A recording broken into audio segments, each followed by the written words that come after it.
welcome Daniel Fieche de la Fleche, the town crier from Ottawa, Gatineau, Canada. Oh, by the way, I am Chris Whyman, town crier for the city of Kingston, Ontario in Canada, welcoming you to Ellesmere Port Arcades. But above all, we are here to support the Giants. Last June, a Giants parade graced the Ellesmere Port and will continue for years to come, courtesy of the supportive management team.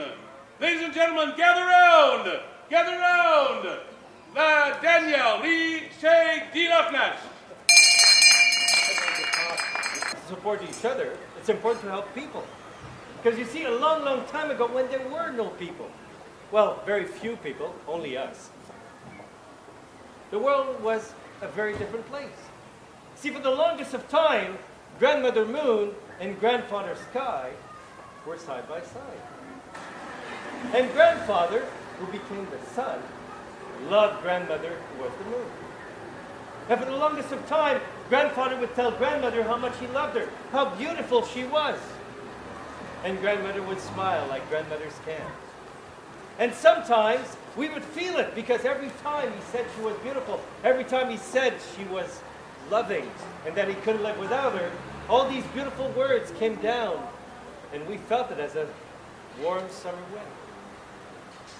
Once in a while, they would dance. And when they would dance, they would trade places. And we knew this because we had day and night, day and night. Well, this went on for the longest of time. And Kate, who was Mother Earth, would watch her grandmother and her grandfather with a smile.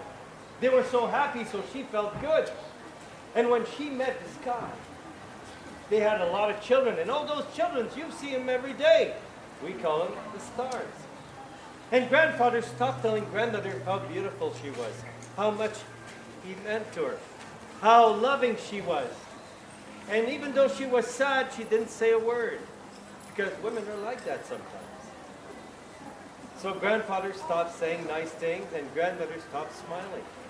And at one point, she could take it no more.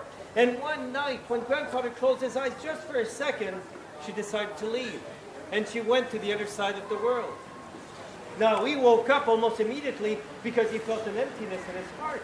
Where was Grandmother? He started calling out her name, Grandmother, Grandmother, Grandmother. But she was so sad that she didn't answer. So he started running after her. But as soon as she saw the sun appearing over the horizon, she would hide on the other side of the world. And so he ran and she ran away. He ran after her and she ran away. Well, at one point he could take it no more. So he found a really deep cave. He went as deep as he could go. And all light disappeared from the world. Everything was in darkness. All the humans stopped living because they couldn't hunt. All the birds and the animals, they couldn't live because they kept running into trees, into each other. Even the fish couldn't swim. So they all started crying, Mother Earth, Kate, where are you? And Kate came upon them, and she said from her giant stand, what is wrong, my children? And they said, you have to call Grandfather, you have to unite him with Grandmother once again, because we can't live like this. We can't live in the darkness. She said, I'll see what I can do. She said, listen, all the humans, the birds, the fish, even the animals are lost because they're in the darkness. You have to let Grandfather catch you again. You know he loves you, right? And she said, of course, he's my husband. Do you still love her? And she said, yes. They said, then you'll let him catch you? And she said, no. And Mother said, why, Grandmother? And she said, well, because I enjoy the fact that he's running after me. I enjoy the fact that he's screaming everywhere that he loves me, that he needs me.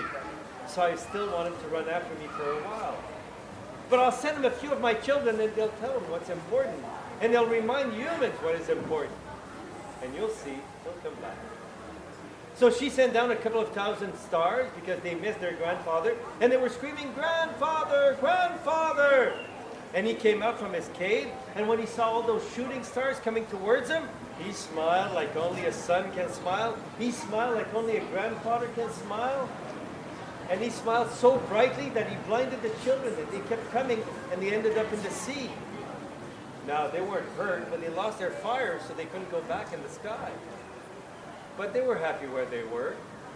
And every night when grandfather goes to the other side of the world looking for them, grandmother comes over and she sings to them. Hey-ah, hey-ah. Now we call it the sound of the waves, but it's actually a lullaby by the grandmother. And every night she pulls a blanket over them. We call it the tide. It's actually the blanket of the grandmother. In French we say la marée, the blanket of the grandmother. And every morning grandfather pulls it back and the children wake up. And ever since that time, we know, because grandmother Kate the giant reminds us that we have to help each other if we're to survive. We have to help those that are looking for themselves. Whenever you need confidence, that's when they come, the giants. And that's when they remind us that we have to help each other, because that's what the world is all about. And of course, help the giants, because we always need your help. Thank you.